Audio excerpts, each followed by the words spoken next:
Okay, so we're going to be looking today at something that is part of the field of conversation analysis in applied linguistics. I think that it's quite an important area, and it's also one that people are generally unaware of. If you're very aware of it, then congratulations, you're in what I would call the minority. So let's have a look. Uh, there we go. So we're going to be looking at two genres of what conversation analysts call talk in interaction. And the reason that they call it talk in interaction is because basically they're not very interested in monologues or speeches. These forms of speaking are not terribly interesting because they don't have a great dynamic. All that happens is one person speaks and other people listen and receive what is said.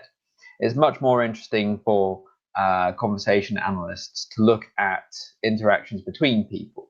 And it might be between groups of people, but usually we find that there are only two people involved at any particular moment, one person speaking and one person receiving what is being said, and who will then respond. So the reason that I got really interested in this was because I've spent a lot of time teaching writing. And if you're like me and you're passionate about writing, you know all about the different genres of writing. So you know that essays have particular conventions that you have to follow.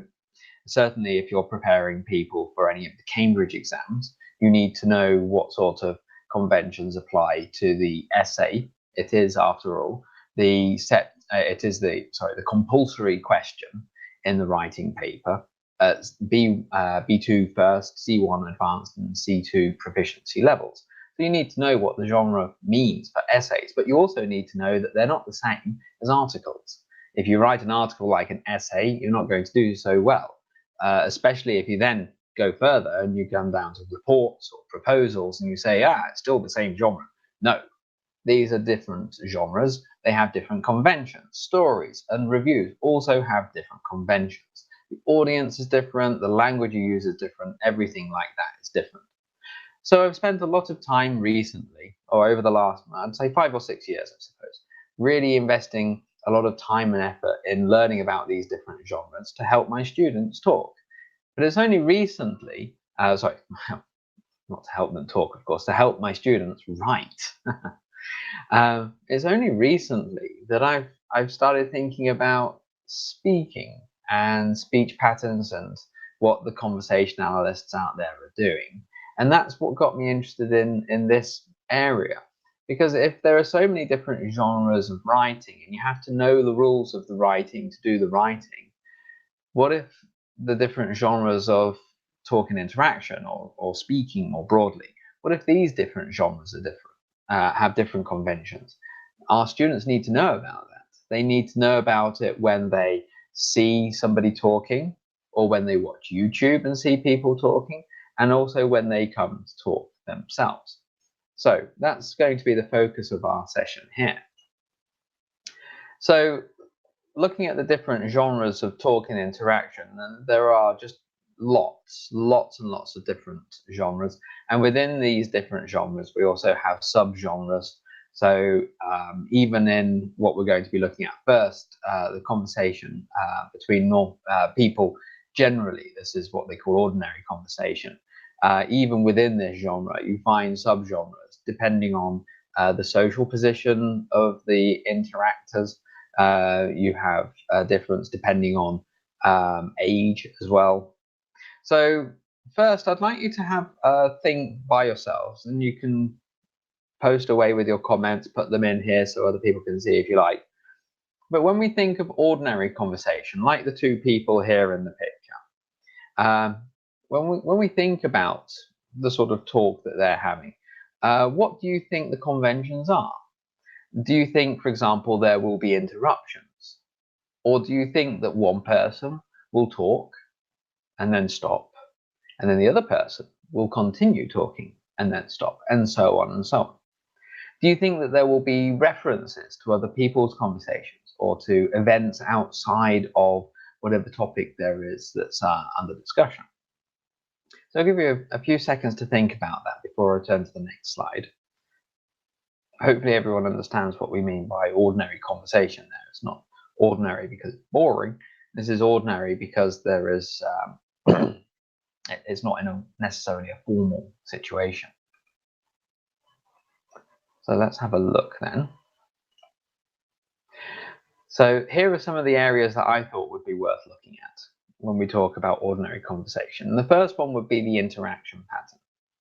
So what is meant by an interaction pattern? In a lot of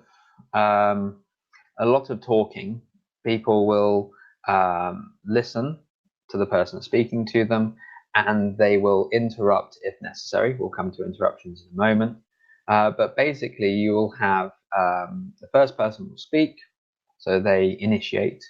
The second person will respond as and when is necessary, and we might find that there is feedback from the first person, so they'll respond to the response essentially. We've got a question here. First one, fantastic. Must we differentiate between ordinary conversations which are bound with colloquialisms and broadcast interviews? It's not really the language that we're looking at here. You will find broadcast interviews, when we get onto that are bound with colloquialisms. You will get ordinary conversation that doesn't.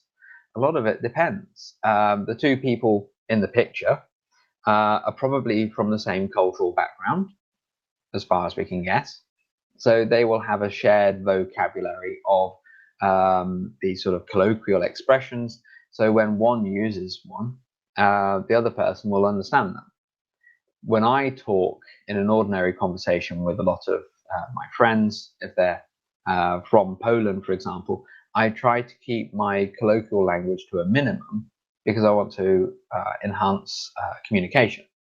And if you go with the English as a lingua franca,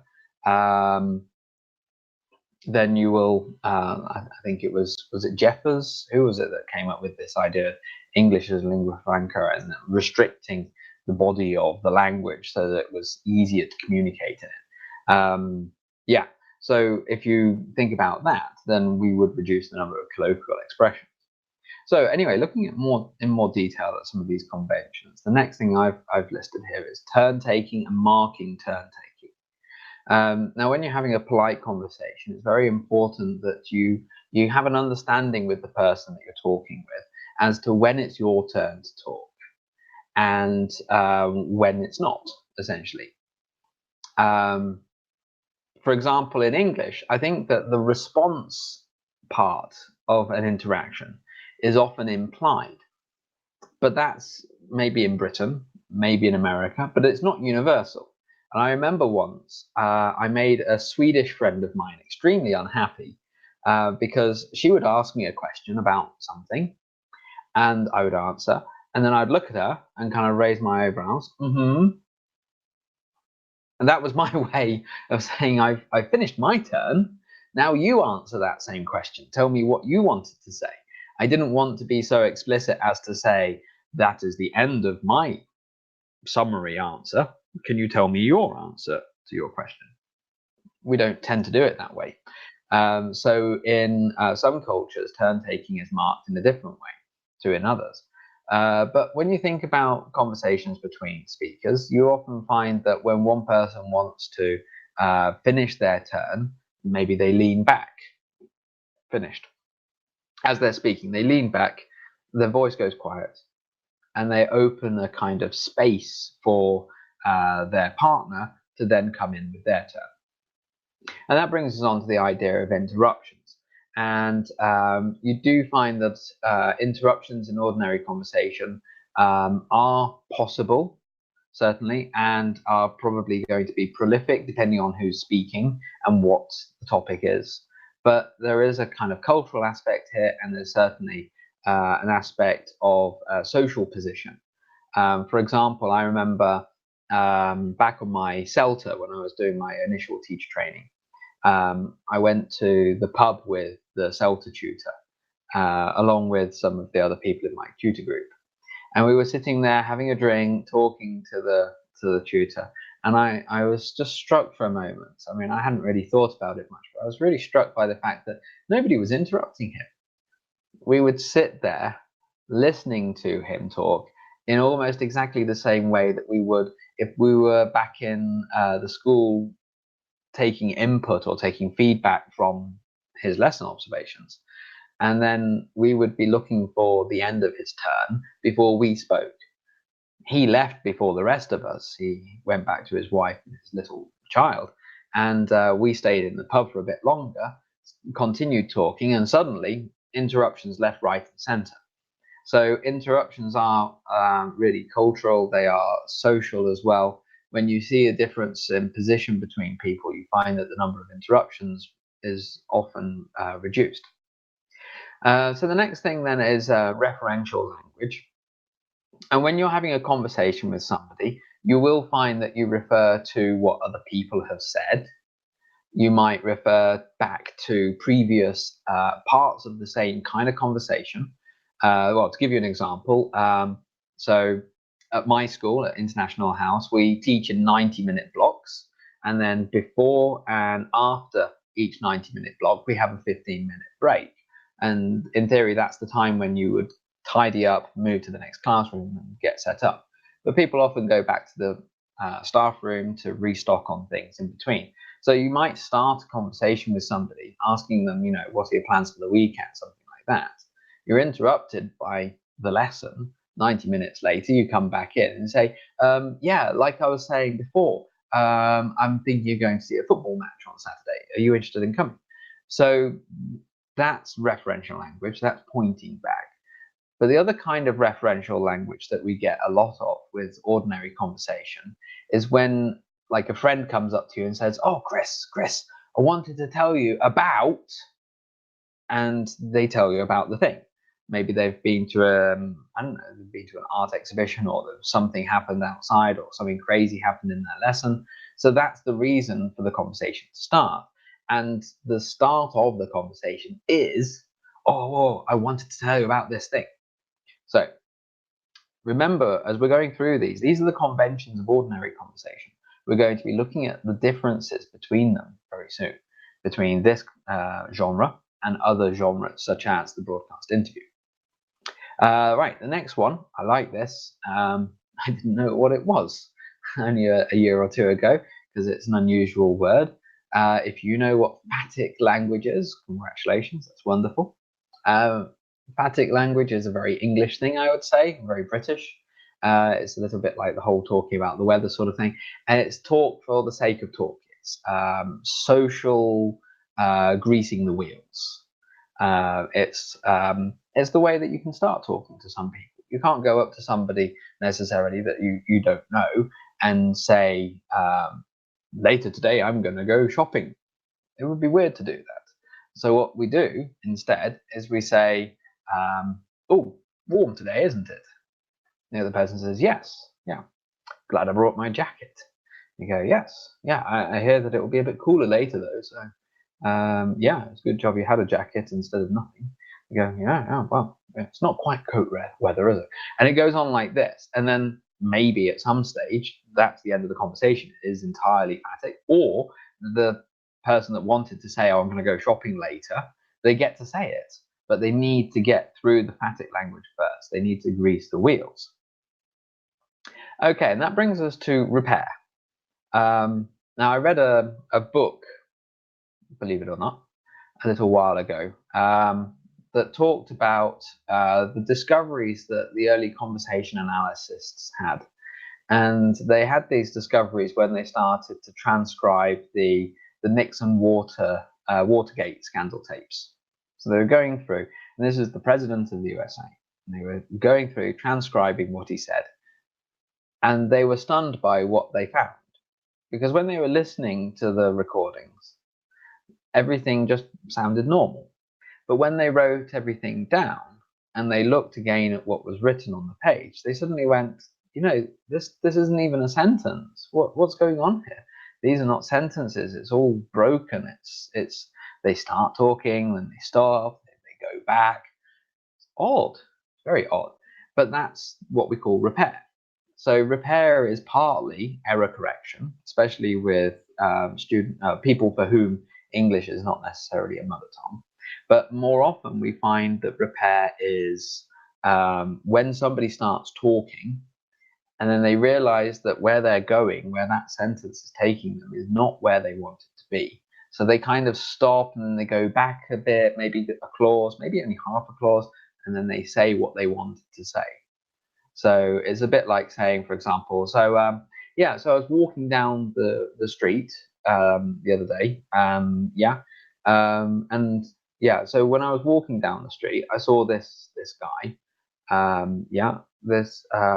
so I saw a guy when I was walking down the street. You could have a couple of attempts to start the sentence depending on how much forethought you've been able to put into the sentence itself. It's very rare for people to go up to one another with a prepared speech, ready, and to deliver it. If you found that without any sense of repair, you might start to think that that was a very unnatural, ordinary conversation. So it is something that we expect to see. And then the final one I wanted to look at is what we call back-channel communication. Back-channel communication is basically the engagement shown by each participant when it's not their turn to speak. Now, as soon as I tell you about this, you'll suddenly become very, very, very aware of it when you go back into your classroom. It's a little bit like being told that your brain, that your eyes always see your nose and your brain deletes the nose. As soon as you're aware of that information, you become very aware of your nose on your face. You say, oh my God, I can always see it. So back-channel communication, you imagine you've got this person talking, blah, blah, blah, blah, blah. And this person just here is listening, blah, blah, blah, blah, blah, blah, blah, blah, blah, blah, blah. Yeah? This person's doing nothing. They're just looking, staring, watching, waiting for their turn. This person's going to start to get pretty awkward. You're going to be like, blah, blah, blah, blah, blah. And they're going to start wondering, are they listening? Is this person listening to me? So back-channel communication would be blah, blah, blah, blah, blah, blah, blah, blah, blah, blah, blah, blah, blah, blah, blah, blah. It could even just be facial expressions, like this. So next time you're in the classroom and you see your students talking in English, I bet that they're going to be so focused on producing language on this side and understanding the language that's being produced on this side, you're not going to see any back-channel communication. And it is unusual in a normal, ordinary conversation for there to be no back-channel communication. It's actually a skill that needs to be taught to students as they progress with their English. One of the reasons that I think it is worth teaching students, or at least making them aware of back-channel communication, is because when they get as far as C1 advanced or C2 proficiency, if you're looking at the Cambridge exams, when you look at the pronunciation element in the assessment of the speaking paper, the ability to engage in back-channel communication to make the interaction better, it is kind of assessed. So it is something that students need to know how to do if they're going to achieve the highest levels. Plus, it does make it a lot easier for them to manage conversation. Right, so forgive me for talking for so long on the single slide, but now we have a good idea of what the conventions are for ordinary conversation. We can turn our attention after this to one of the other genres, but we can also think about what those conventions mean for our classroom. So I want to share a couple of lesson ideas very quickly with you. So you've got this list of conventions. We know what the conventions are for ordinary conversation. So first idea, teach them to your students. Tell them about them, and then show them a video from YouTube of two people talking, or record yourself and another member of staff talking about plans for the weekend or whatever it is, things that you did the previous weekend. Make that video and show the students and get them to mark which aspects they see. Then, with that video or others like it, get them to focus on things like phatic talk or back-channel communication, and get them to look for specific examples. build up a mini dictionary, if you like, of back channel communication. There are things that people do in back channel communication, and there are things that they don't. So it's natural to hear people listening going, but it's very unusual to hear them go, wowie zowie, zibby zorbob. Okay, so the utterances that you get as part of back channel communication are a small set of possible utterances, but students often need to know what they are, and they might be different going from culture to culture.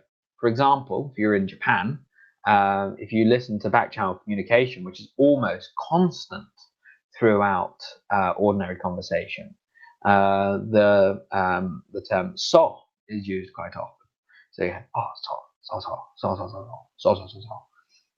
And a Japanese student who takes those conventions into their own ordinary conversation might find that their conversation partner is flummoxed. They go, I don't know what you're saying. Why are you saying this to me all the time? Okay, and then the last idea I had would be to make kind of flashcards of the different conventions that we've just discussed, and then to distribute the cards.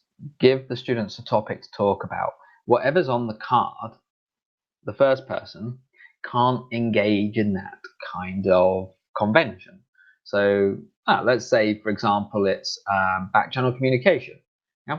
So they engage in this ordinary conversation. They're talking with their partner about the topic that's on the board, but they can't respond with any facial expressions. They can't say, yeah, I see. They can't do any of that.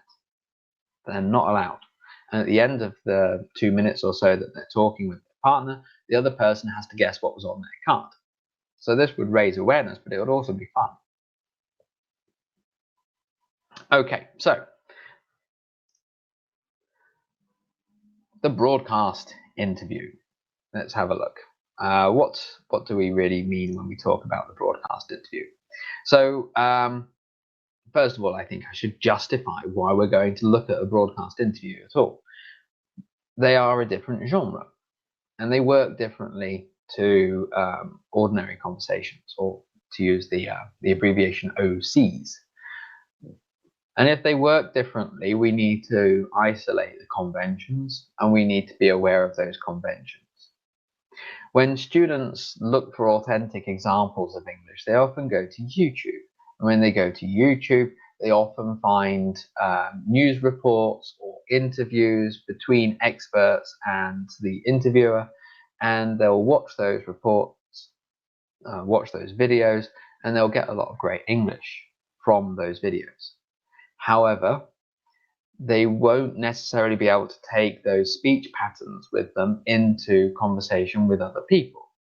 If they spoke to their friends like an interviewer does in a broadcast interview, their friends might start to think there's something weird going on.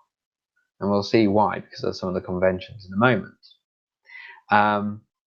So knowing that there are different genres is very important, and knowing what those conventions are very important.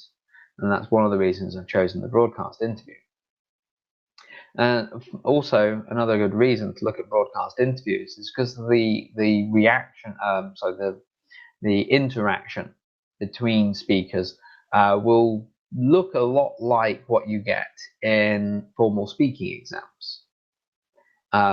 Maybe even more so than in a regular interview. If you think about the way that the interlocutor talks to the candidates, they don't offer any they don't necessarily offer the same things that you would expect to find in an ordinary conversation. So the situation will feel much more like a broadcast interview for the participants than an ordinary conversation. So they need to be aware of that and ready for that when they go into it. So we're going to watch a short video now. It's about 2.5 minutes long, and it's an example of a broadcast interview. It was filmed a couple of years ago, and it involves the guest, Boris Becker, famous tennis player, now retired. He's talking to Piers Morgan and Susanna Reid on a kind of morning TV program. So it's kind of current affairs and politics a little bit, but not in a very serious way. They're talking about Brexit, which is a subject close to my heart, sadly. I wish that it wasn't even a subject for us to have to talk about, but I've chosen this one because Boris Becker's kind of an unusual person to ask about Brexit. He's not British. So what can he say? What can he talk about when he's asked questions on the topic of Brexit without being, I don't know, almost offensive, really? I mean, he's a German living in London a lot of the time.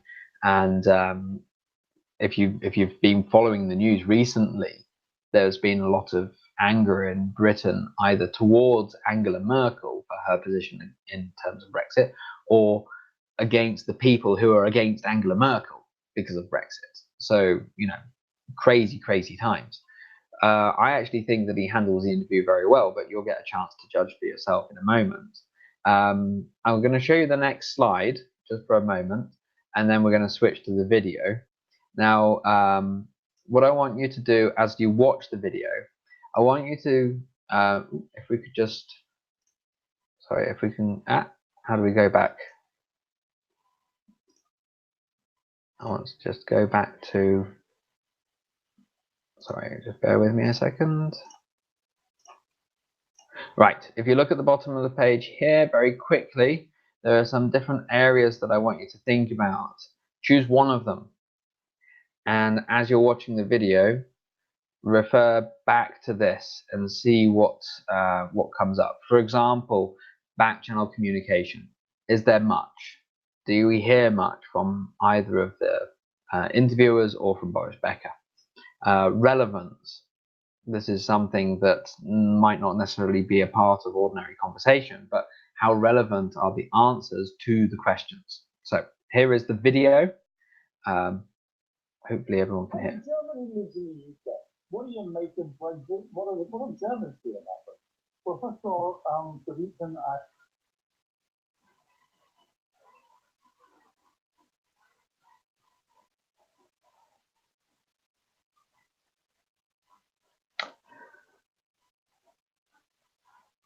Okay. Reason I've chosen London to be my home city in the world. Now, that was a few years. Brexit. What do Germans feel about Brexit? Well, first of all, the reason I've chosen London to be my home is because it's my favorite city in the world. Now, that was a few years ago. Things have changed. I still never knew why there was a referendum in the first place. Economically, Britain was doing well, 2 or 3 years ago. So, we all was trying to live together. So, as a foreigner, I don't know if there's, obviously the Brexit is happening sooner or later, what that changes for foreigners. Do I need a visa in the future come in?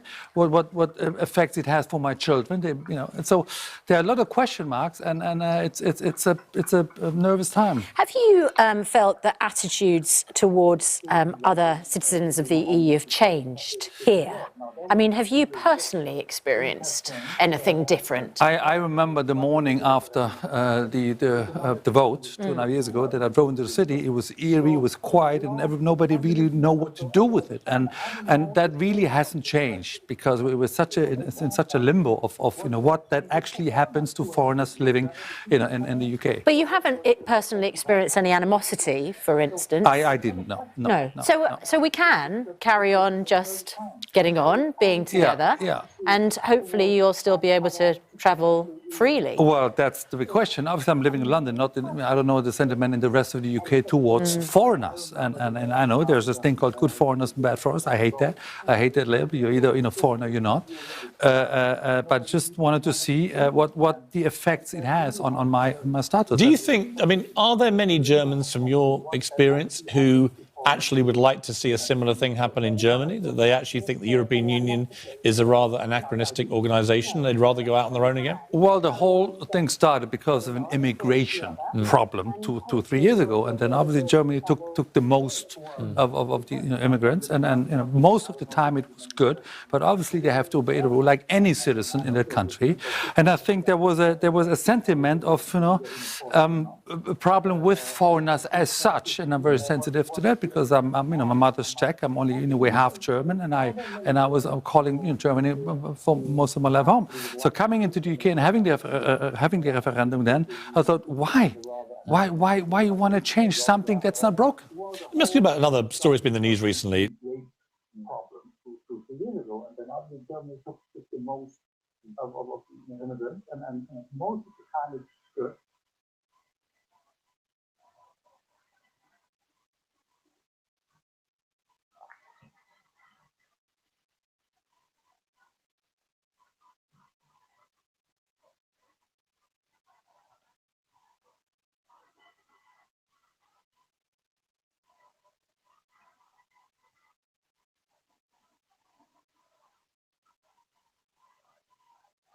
Okay, so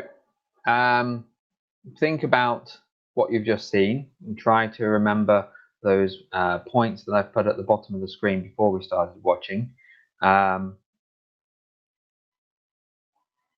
go back a little bit and find we want to be here. So the first thing to look at is back channel communication. Was there any? Well, there shouldn't be. In a broadcast interview, there should not be any back channel communication, or if there is, it should be kept down to a minimum. And that's because when you think of an ordinary conversation, the audience is really the same as the participants. The people listening are the people talking to each other. But that's not the same with a broadcast interview. In a broadcast interview, the whole idea is that there is a viewing audience. People in the studio, or people watching TV, or people watching online, and they are the people who the interview is for. Basically, the interviewers are the surrogates or the avatars of the audience, and they are putting questions to the guest on behalf of the audience. Back channel communication would break that system a little bit. It would kind of break the you know, the irreality of it, to put it that way. There are only 2 or 3 examples in the whole video that we just saw, and they were kind of guttural, kind of like that when something particularly germane was said by Boris Becker. So the next thing then would be the interaction patterns. How did it work? Well, in this case, where it was simply that Boris Becker was a guest and he was there to be interviewed about his own feelings, it followed an initiation response pattern. And we saw that for the most part. For example, Piers Morgan asked a question, so he initiated. Boris Becker responded. Finished. The interesting thing was that Suzanne Reid, when she asked her question, so she initiated, there was response from Boris Becker, but then there was this renewed initiation or a feedback loop that was added because she wasn't satisfied with her answer. And this is something that you see a lot more of in what we call the call to account interview, which is a subgenre of broadcast interviews. Now, this is one of the problems with the genre and with genres in general, is that you don't always know which one you find yourself in. Boris Becker was invited into the studio to be interviewed by the 2 people we've seen, and he presumably thought that he was there to relay some of his experiences. In other words, it's an experiential interview. But what happened with Suzanne Reid didn't really follow that plan. So, turn taking, how was it marked? So it generally seemed clear to Boris that the question had been asked and that it was his turn to ask it.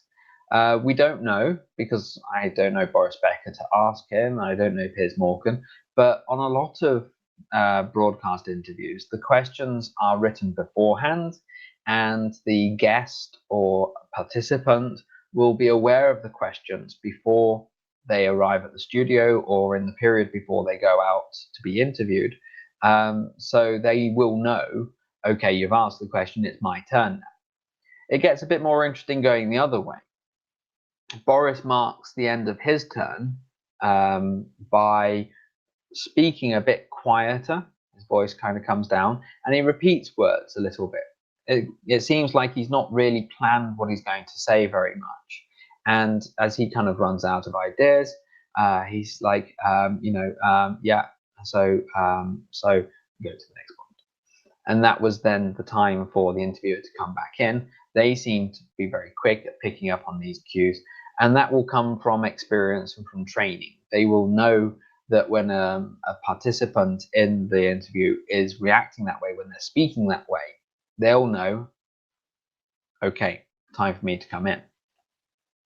Okay, so that brings us to the idea of repair.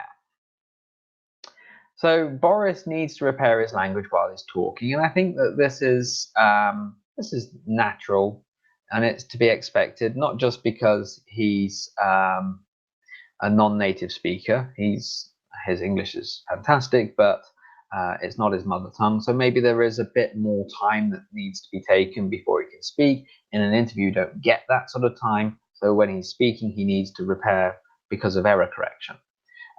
But there's also the context here, and that's the idea that this is a very difficult thing to do, to speak at length on questions of such a topical political nature. So he starts talking, then he rethinks, he latches onto this idea of just not knowing what Brexit means for him and for people like him. The interviewers also show evidence of repair strategies, but I think that the reason for it, the rationale, is different. Piers Morgan, in the example I've given here, he says, as a German who lives in the UK, what do you make of Brexit? What do Germans feel about Brexit? So he switched. Now, this is not just repair. It might have been that, but it's also an example of what they call a change of footing. And this is, in this case, going from the purely personal, as a German who lives in the UK, to the national or the general. What do Germans feel about Brexit? This makes it difficult for Boris to respond because he might be about to speak. You could see in the video, he's leaning forward.